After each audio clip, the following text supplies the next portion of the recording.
Welcome to Create Wealth Through Franchising. I'm your host, Kim Daly.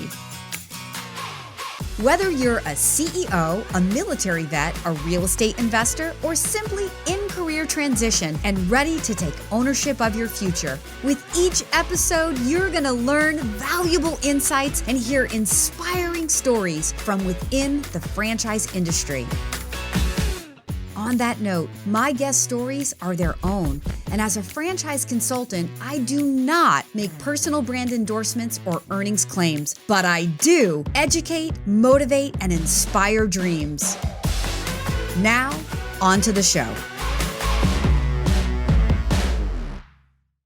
Welcome back to Kim Daly TV. Our special guest with us today, his name is Thomas Babineau. He is in West Broomfield, Michigan. He is a multi-unit Club Pilates franchisee.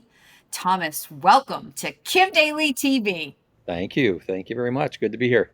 I am very excited to meet you and to have you share your story of how franchising found you and how you've built what you've built in a very short amount of time. This is going to be a super interesting episode for a lot of my listeners who, Thomas, they're investors, they're career transitioning from W-2, like trying to retire themselves from that W-2 job, or some of them are actually in that fork in the road already. But I also appeal to a lot of investors, multi-unit, multi-family investors. They invest in land and nursing homes and like all different types of alternative investments, but they may be looking for the business cash flowing asset that a franchise can provide.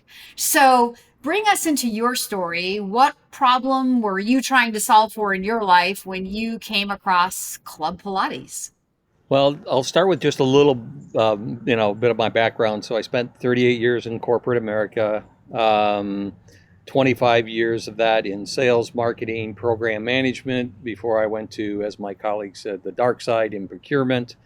And the last 17 years of that career was working for a Fortune 500 company. And then I spent the last 2 years, which I never would have imagined doing, working for a private equity firm, and that put me in a very fortunate position to retire at age 57. So I was, okay, what am I going to do? And I knew I was interested in starting a business, but what kind of business? I had no idea. And the other key thing is I wanted to start a business, but I also wanted to work with my daughter. So those are sort of the only things that I knew at that particular point in time. Had no idea what type of business. I kept gravitating toward looking at automotive manufacturing companies because that's my background. And my daughter said, "Hey, that's great, Dad, but I have no interest whatsoever in doing automotive manufacturing, so count me out." And that's when I started looking into franchising. And I looked at over 24 different franchises in various industries. I mean, health, home care. I'm trying to think of some of the other beauty, spa, recruiting, salons. You did not use a consultant, or No. Please tell me that you did not use a consultant if you looked at all those No, brands. I did not. Okay. Yeah, Okay. I did not. I was actually what I did. I went out. So this will be interesting. I went out and I got the book, The Franchise Fraud.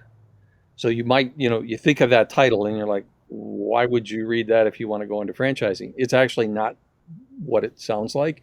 It's just all about going into the business eyes wide open. And it's actually was a great read. And through that process, looking at various franchises, that's when I came across Club Pilates in 2017. It's so obvious from your background to Club Pilates. Yeah, I know. I mean, the only connection I see there is your daughter. Maybe she was into Pilates or into fitness. So did that kind of bring the story to Club Pilates? Yeah, she was into fitness, and so that was something that interested her. And Club Pilates made a lot of sense in terms of where it was for me. They were early enough in the equation where there still was plenty of opportunity, but they also had, an infrastructure together in a very strong organization, and so they had all the support in place, and so that made it a very good fit. And also Pilates. I mean, Joseph Pilates brought Pilates to the States in 1928. It's been around for a while. It's not a fad. That wasn't a franchise that I was interested in that would be here for a few years and then kind of phase out. Excellent. For those who are unfamiliar with the Club Pilates brand, it is part of the Exponential Brands, fitness brands. It is one of, I think, 10 brands that Expo is now bringing to market. It is their largest brand, I think currently about over 900 locations sold. It really, in Kim Daly's mind, Club Pilates is sort of like a blue chip stock. Like if you run a territory check and it's open, I tell candidates, don't blink twice, just go do it, right? Like the systems are so dialed in. The unit economics are just fantastic. And it isn't a business that, especially a lot of executive men would ever think about, but there's a lot of executive male owners in Club Pilates.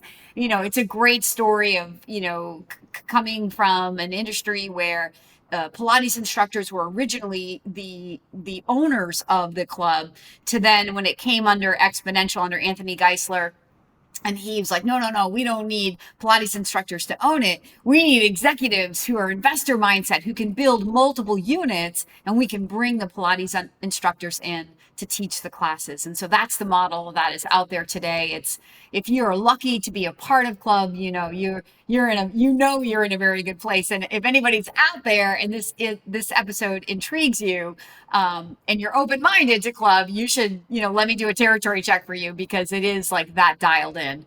So, okay. So Thomas, so you mentioned before we hit record that you grew really quickly in the first, like, less than a year. You acquired multiple clubs or started multiple clubs. So pick up from there, like your story. How did you go from one to the number of units you have today? So in September 2017, I acquired 2 existing studios that were severely underperforming and 1 existing territory. So that was sort of my 3-pack. And away we went. It was, so that was September. In December, corporate reaches out to me and says, do you want to buy 3 more? And I'm thinking, I have no idea what the hell I have right now. Well, why do I want to buy 3 more? And they said, well, because you obviously know how to turn these things around, because we did it pretty quickly. And bottom line, I ended up buying 2 more in December of 2017. So that brought us to 5 studios.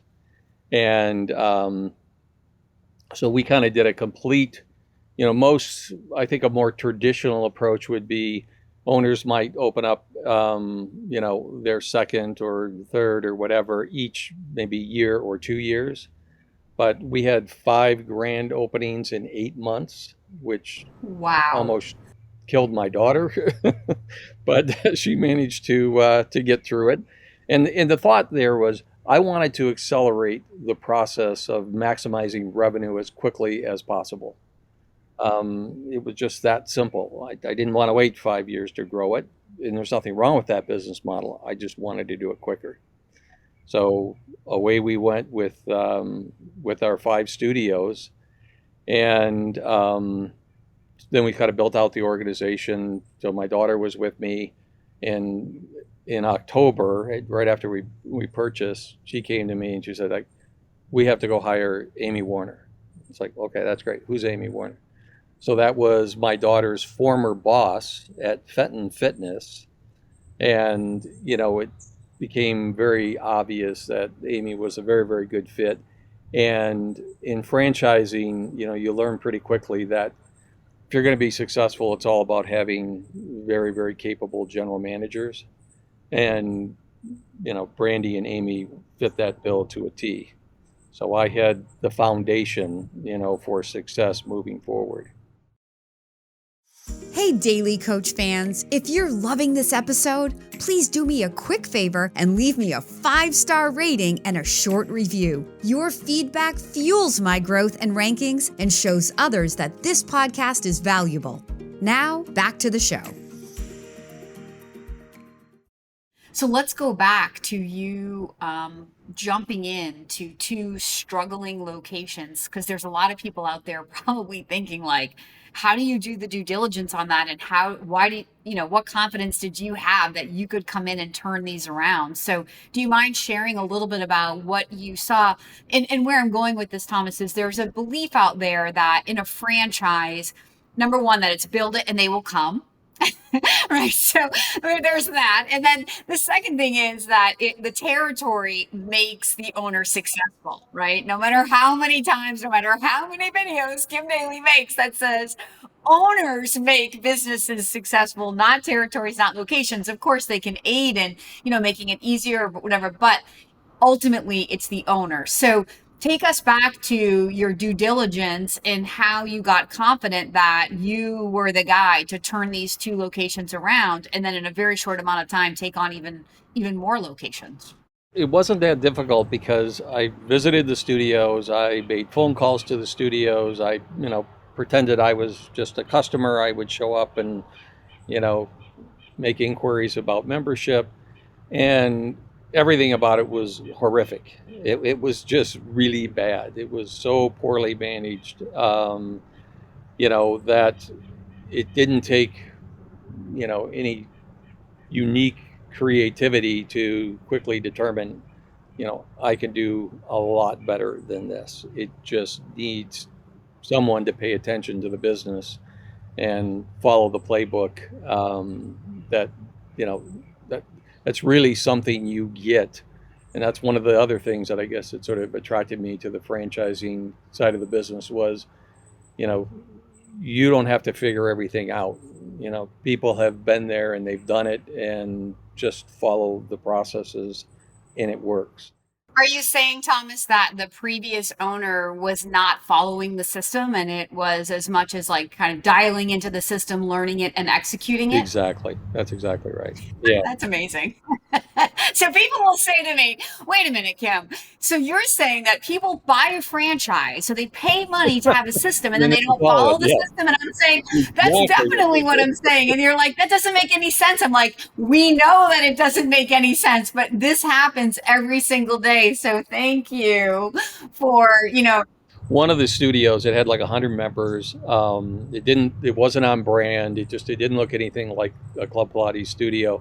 And so immediately I said, I'm gonna move this, and I'm gonna make it on brand. I want to put it into a brand new location.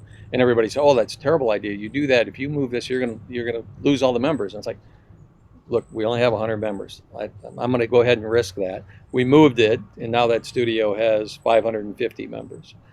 wow. So, we put it on brand. It just didn't. You didn't even know that it was really a Club Pilates studio previously. So.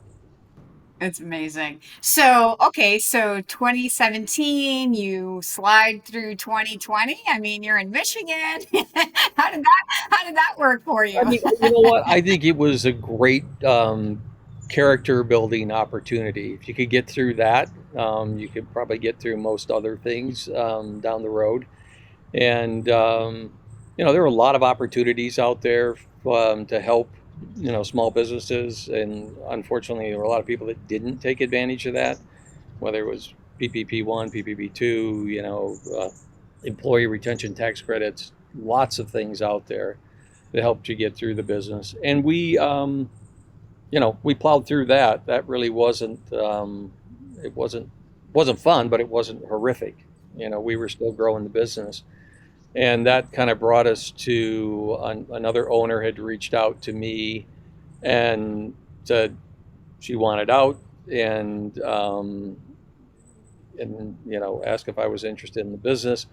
The issue was kind of a timing thing. We had to pull this off in literally like 10 days. And I was like, okay, if you're willing to put the time and energy in to do it, I'll do it. And so we purchased two more. They're actually about a little over 2 hours away from our other 5 studios, so that added a little additional challenge, but not anything that you can't overcome. I mean, there was a guy at the beginning of this that I reached out to who was one of the top performing studios for Club Pilates, and his studios were in California, and he was in Poland. I know that guy. He was our number one validator back in the day. Yeah, exactly. I mean, it was like, what? I mean, it was just, it's a great story. Great leadership on his Oh, part. yeah, absolutely. Absolutely. So, we kind of fast forward. Brandy now is the president of the company. Amy is the vice president of the company.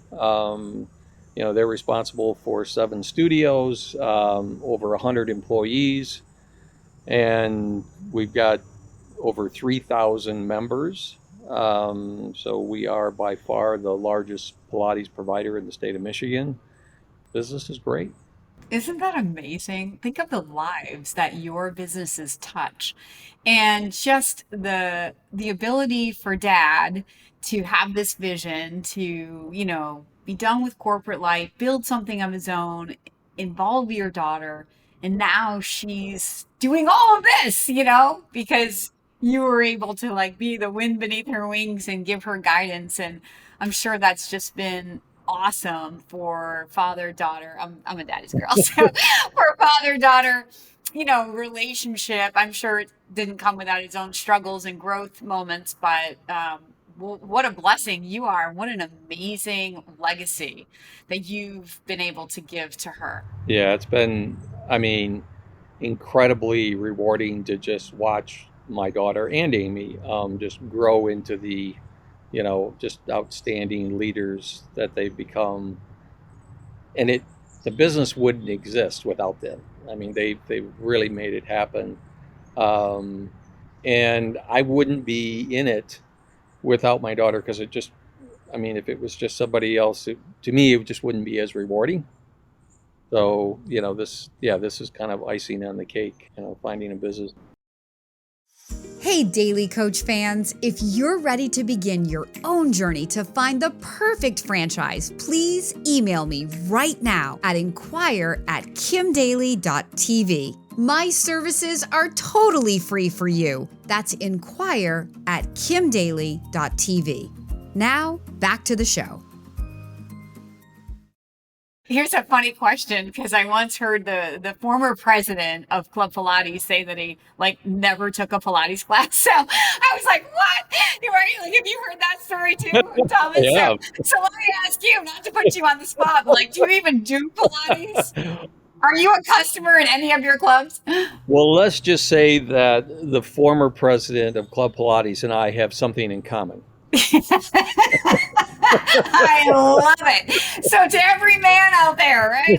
This isn't about you being the Pilates instructor or even caring about the workout. It's understanding, as Thomas has said, that Pilates is not a fad. Women are going to do this, and let's be real. There are some guys that it's mostly women. Yeah. But you know what? I had a back injury, and I'm a gym rat kind of girl. I love pushing heavy weight and kind of rolled my eyes at Pilates until I met this woman a physical therapist who's a Pilates instructor. I had this ongoing back pattern, and it was just back pain is the worst. So I went to her a few times, and then she put me in on that, the machine. What's the machine called? Reformer. Yes, that. And she taught me how to strengthen all these tiny little intercostal muscles, which were the ones that were not balanced properly, which is why my back kept following a certain pattern. And oh my gosh, it was the hardest workout I've ever done. And I had this lightning bolt moment, everybody who's in there, the gym, lifting big weights should be doing Pilates before you lift the big weights, right? Of course, once my back pain went away, I went back to the gym, and I haven't been back since. But a lot of, obviously, 3,000 customers, a lot of women don't love pushing weight, but they love Pilates. And so it's not a fad. And for you, if you're an executive man listening to this, you don't have to love Pilates either. You just have to understand the market and how to serve that market like Thomas has done. What an amazing story. I love the legacy piece to this. You're such an inspiration. So Thomas, in closing this interview, for those people who are listening, who are on the sidelines, I find a lot of people sit on the sidelines with the dream to own a business, but they they're either overwhelmed, they don't know that Kim Daly exists, which is why I have a podcast to help people know so they can work with me. Or more important to all of that, I find a lot of people try to solve a lot of problems about a business from the sideline. And I'm always like, you're never going to jump in if you're making assumptions about, what's happening without being inside on the franchise, right? Like by following their system. So now that you've, got all these clubs and these years behind you, what advice do you have to that guy or gal sitting on the sideline listening to this interview? Yeah, like anything, I think it's important to do your homework, make sure that you feel comfortable that whatever, franchise you're considering, that the infrastructure is there, the support is there. That's mission critical. But there are a lot of questions you're not going to have 100% all the answers to, and it doesn't matter what business that you go into. So you have to have some confidence in yourself that you can make something work. You can get in, you can fix things. And chances are in their previous careers, they have been very successful solving problems. And this is just, these are other opportunities. They're different opportunities, but same problem solving skills are applicable. And just recognize that you're just not going to have, it's like, when I first was looking into this business, my wife would say, yeah, but what happens if there's a zombie apocalypse? And I said, well, yeah, we'll have to deal with that if we come across it. But, there's not everything, you're not going to have all those answers. But if you apply your business acumen that you've used over your career, you could be successful. And it could just be very rewarding. You had a dream. You followed through, you found a great franchise system that's incredibly supportive with very solid systems. You followed the system and then created a multi-unit outcome. So what a great franchising legacy success story. Thomas, thank you for being my special guest here today on Kim Daly TV. My pleasure. Thanks, Kim. You are so welcome. Thank you. For those of you who are ready to begin your journey to explore Club Pilates or any franchise that I work with, if you believe that I could be your coach, then you know that I want to be your Daly Coach. Please follow the email on the screen right now or reach directly out to inquire@kimdaly.tv. That's inquire@kimdaly.tv. And until next time, my name is Kim Daly, and I want to be your Daly Coach. You can find more content just like this on my YouTube channel at kimdaly.tv. And if you're inspired to take the next step to explore franchises matched to you, please email me right now at inquire@kimdaly.tv. That's inquire@kimdaly.tv.